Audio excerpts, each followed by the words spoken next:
9 de la mañana en punto, pero en punto. Hoy no toca, pero hoy está aquí nuevamente el maestro Molinari. Ya agarró sus parrandas de los miércoles, ya no sabemos con él qué, pero bueno, de todos modos dice, yo llego porque llego. Y llega, ya ve que no nos falla. Así que lo tenemos hoy aquí en martes una vez más, al maestro Molinari. Maestro Molinari, ¿cómo está usted? Muy buenos días. El cronista municipal. Gracias, buenos días. Y vengo en martes porque el miércoles es el día que toca, pero echar cervecita, entonces el jueves sí sería muy desagradable como la vez anterior. Eso. Buenos días. El 21 de mayo de 1895 nace Lázaro Cárdenas, en el estado de Michoacán. Todo el mundo sabe que durante su periodo presidencial de 1936 a 1940 se llevó a cabo la repartición de tierras, el reparto conocido como la Reforma Agraria. Acá, por supuesto, relacionamos al personaje que hoy celebramos, Lázaro Cárdenas, con la literatura de Rosario Castellanos. En su novela Balún Canán describe Rosario cómo los hacendados de Comitán tiemblan ante la posibilidad de perder sus privilegios. Recordemos que los patrones eran dueños de fincas que tenían miles de hectáreas y dichas fincas se vendían con todo y peones. En los contratos de compraventa los seres humanos se contabilizaban por cabeza, como si fuesen toros o vacas. En un ensayo escrito en los años 70, Rosario Castellanos dice de Lázaro Cárdenas lo siguiente: fue este el primer nombre que escuché pronunciar a mis mayores con espanto, con ira, con impotencia, porque su política no solo estaba lesionando sus intereses económicos cuando dispuso el reparto agrario en la República, y no hizo de Chiapas una excepción, sino que estaba despojándolos de todas las certidumbres en las que se habían apoyado durante siglos. Termina cita. Recordemos que dentro de los lineamientos dictados por la reforma agraria aparece la obligatoriedad de los patrones de construir una escuela para que los niños indígenas aprendan a leer y a escribir. En la novela Balún Canán, el hacendado, don César Argüello, trata de burlar la disposición contratando a un falso maestro. Es su sobrino, vendedor de periódicos y bolo, igual que el Molinari. Esto ocasiona una fractura entre el hacendado y los indígenas, que se dan cuenta del engaño. Al final, el maestro es asesinado. Los críticos literarios señalan que con la muerte prematura del hijo varón, Mario, y la muerte del sobrino Ernesto, Rosario está simbolizando la muerte del nombre del padre, del hacendado. Además, se puede agregar que los cambios propiciados por Lázaro Cárdenas también significan la muerte de un sistema hacendario que era violento para los grupos indígenas.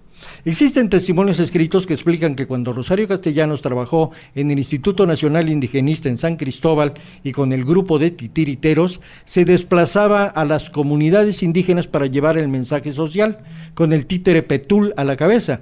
No solo escribía guiones para evitar el alcoholismo, para que los padres enviaran a sus hijos a la escuela, para que siguieran las indicaciones de higiene en el hogar, sino también daba síntesis de biografías de personajes relevantes de la historia de México, y entre estos estaba, en primer lugar, la biografía de Lázaro Cárdenas, el presidente que había arrebatado los privilegios exagerados de las familias poderosas de Comitán, como la de su papá.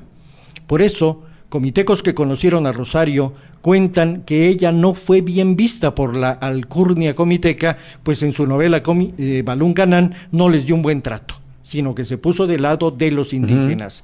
Rosario escuchó el nombre de Lázaro Cárdenas cuando era niño.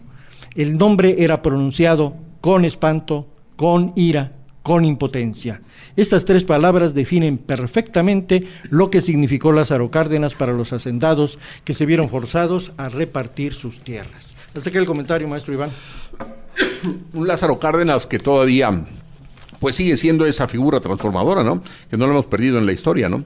Todavía tenemos que ha sido retomado hoy por López Obrador también, la imagen de Lázaro Cárdenas como junto con la de Benito Juárez, que son las dos imágenes que más ha tomado, y que de hecho cualquiera que hayamos estudiado en una universidad pública, estudiar a Lázaro Cárdenas ha obligado, ¿no?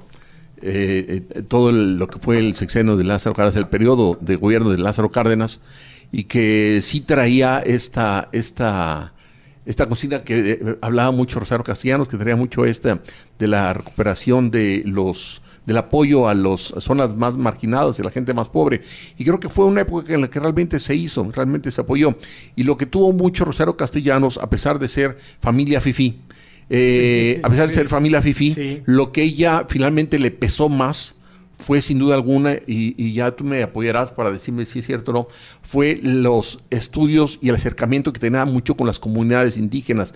Las sabía como la palma de su mano, las conocía perfectamente bien, no solamente en Balún Canán, sino en más obras, lo ves el conocimiento claro que tiene de su modo de pensar, de actuar, de ser, de vivir, su cosmogonía, ¿no?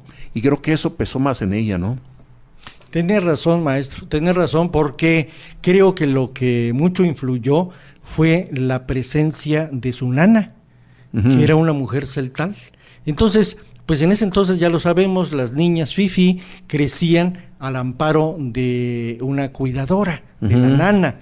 Y en este caso le toca la cercanía con esta mujer, una mujer que, de acuerdo con lo que plantean los biógrafos de Rosario, era una mujer con una gran sensibilidad que le enseñaba las cosas que ella había aprendido de su cultura. Entonces la Rosario, muchachita lista, sin duda alguna, sí, pues, fue pepenando todo esto. Cuando Rosario, yo imagino, iba al rancho de su papá, pues veía la condición de lo que le platicaba su nana.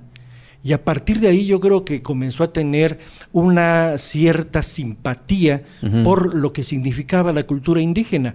Y entonces, bueno, ahora los críticos han dicho que pues fue una gran feminista y una gran defensora. Indigenista.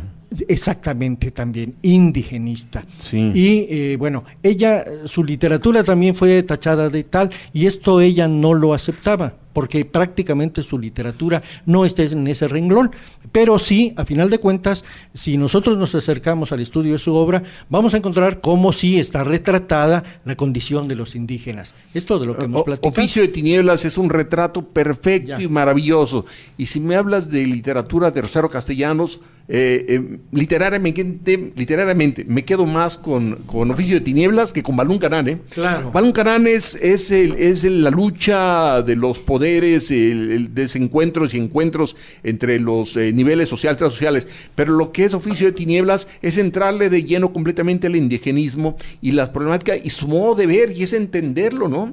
Es entenderlo como si te lo estuviera platicando indígenas en este momento, ¿no? Te fueras como esos indígenas, convivir con ellos, te lo platica a detalle, con unas pinceladas preciosas, ¿no? Literarias hermosas. Es una super obra.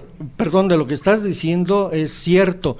Los críticos literarios por ahí están mencionando que incluso lo que está en Oficio de Tinieblas, pues es un hecho histórico. Rosario Castellanos se basa en un hecho histórico, pero comentan que en efecto, hoy que estamos conmemorando el nacimiento de Lázaro Cárdenas, Rosario se da la libertad de poner este hecho histórico en tiempo de Lázaro Cárdenas, cuando esto históricamente, dijéramos, no es real. Pero ella se da esta libertad porque conocía perfectamente esta época de Lázaro Cárdenas, que fue transformadora, porque ya mencionaste también la cuestión de la educación superior. Estamos conmemorando 60 años de la creación del Politécnico. ¿Quién crea esta institución? Lázaro Cárdenas. Que tiene que mucho de lo que he querido hacer López Obrador, que hizo en el Distrito Federal, que también hizo escuelas, que hizo universidades, que quien piense hacer universidades a nivel nacional, que en el Distrito Federal fue un fracaso, ¿no? Pero el Politécnico fue toda una institución y sigue siéndola, de mucho peso, de mucho valor, muy bien ubicada. Es así que, por ejemplo, la televisora del Politécnico, pues ha tenido ya un gran desarrollo. Sí. Entonces es importantísimo dentro de los medios de comunicación, cosa que así medio complicado no es en la Universidad Nacional Autónoma de México, la UNAM. La principal institución de educación superior del país no logra la trascendencia a través de la televisión que sí logra el Canal 11. Que ya tenía en la Ciudad de México y en la zona metropolitana televisión abierta, Canal 11, cuando no tenía estudiantes de comunicación allá, que de hecho ni la carrera de comunicación existía, era más bien politécnica, y no había, y sin embargo tenía su medio de comunicación. La UNAM sí tenía estudiantes de Derecho con especialidad en comunicación, y no tenía su canal televisión abierta. De hecho, todavía continúa en televisión solamente de paga, ¿no? Pero no tiene televisión abierta, la UNAM, ¿no? Y el político sí lo tiene todavía, ¿no? Claro. Con la trascendencia. Aparte, Sí. con grandes personajes que han pasado por ese canal, ¿no? No, por supuesto. Sí, Sí, hasta la grandes fecha, figuras, ¿no? Sí, hasta la fecha. Se ha mantenido. Pongamos solamente como un ejemplo, a la Cristina Pacheco, ¿no? Nada la más, esposa sí. de José Emilio, ¿no? Sí, pues. Sí. Y que muchas veces vimos a José Emilio también ahí. Maestro Molinari, pues gracias por su crónica. No, al contrario. Crónica del día de hoy. Gracias, muy buen día. Muchas gracias por aceptarme el día martes. Vale. Espero yo que la próxima semana sí podamos estar el día miércoles acá. Sí, no, ponemos de acuerdo el día que usted Hecho. quiera. Gracias, maestro. Aquí las puertas están abiertas para usted. Gracias, Muchas maestro. gracias. Sale, vale. 9:11 minutos, vamos a una pausa, regresamos. Síguele marcando cualquier comentario, estamos aquí para usted en Notivoz.